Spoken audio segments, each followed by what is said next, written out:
২৬ বছরের আবদুল্লাহ থাকতেন হাওড়ার একটি প্রত্যন্ত গলির মধ্যে একটি ছোট্ট ভাড়া করা ফ্ল্যাটে।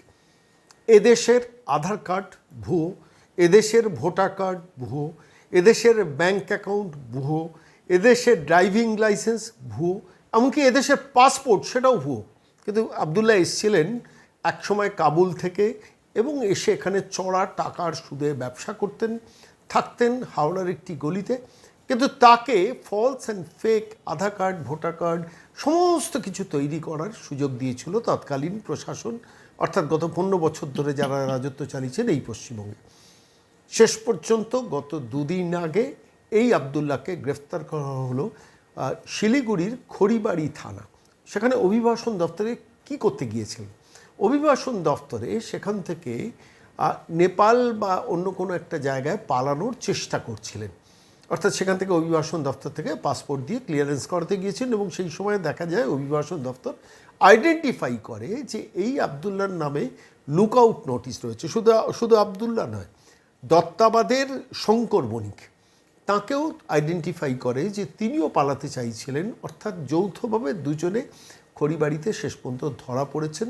তার কারণ রাজ্য প্রশাসন, রাজ্যের অ্যাডমিনিস্ট্রেশন, শুভেন্দু অধিকারী প্রশাসন লুকআউট নোটিশ জারি করে তাকে প্র্যাকটিক্যালি পাকড়াও করার পরিকল্পনা করছেন। কেন বেশ কিছুদিন ধরে সরকার পরিবর্তনের পরে তাকে রাজ্য পুলিশের গোয়েন্দারা নজরে রাখছিলেন এই আবদুল্লাহকে। এবং শেষ পর্যন্ত যখন লুকআউট নোটিশ জারি হয় গত কয়েকদিন আগে সেই আবদুল্লাহ হাওয়া হয়ে যায়। রাজ্য পুলিশ তাকে ছিল যে কোথায় শেষ পর্যন্ত এসটিএফ, কোথায় তাকে পাওয়া যায়, কোথায় গেছেন, অন্য রাজ্যে গেছেন কিনা, ভারতবর্ষে উত্তর ভারতে গেছেন কিনা, পশ্চিম ভারতে গেছেন কিনা, দক্ষিণ ভারতে গেছেন কিনা।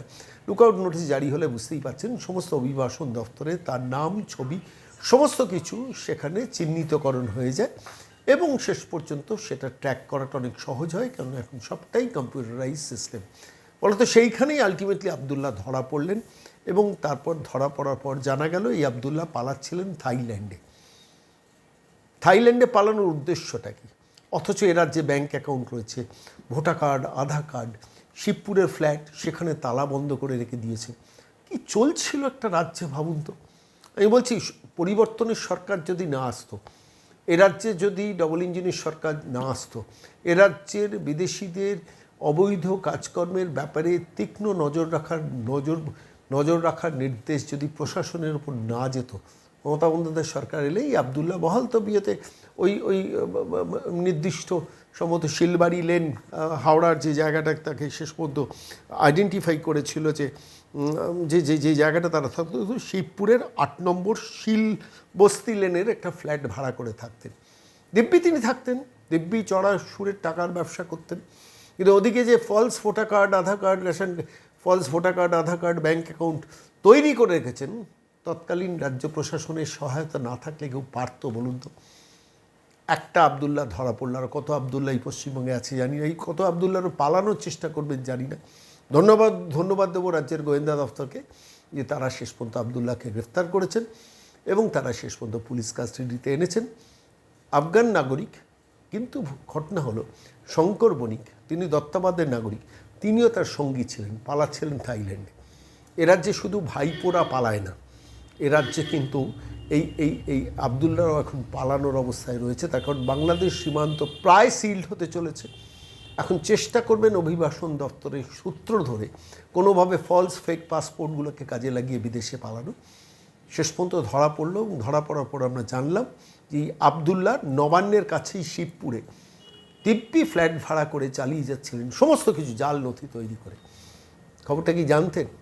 মেনস্ট্রিম মিডিয়ার সংবাদ মাধ্যম এ খবর ছাপে না, এই খবর চাপতো, কিন্তু এই খবর এখন আর চাপার যুগ নয়, এই খবর ছাপার যুগ।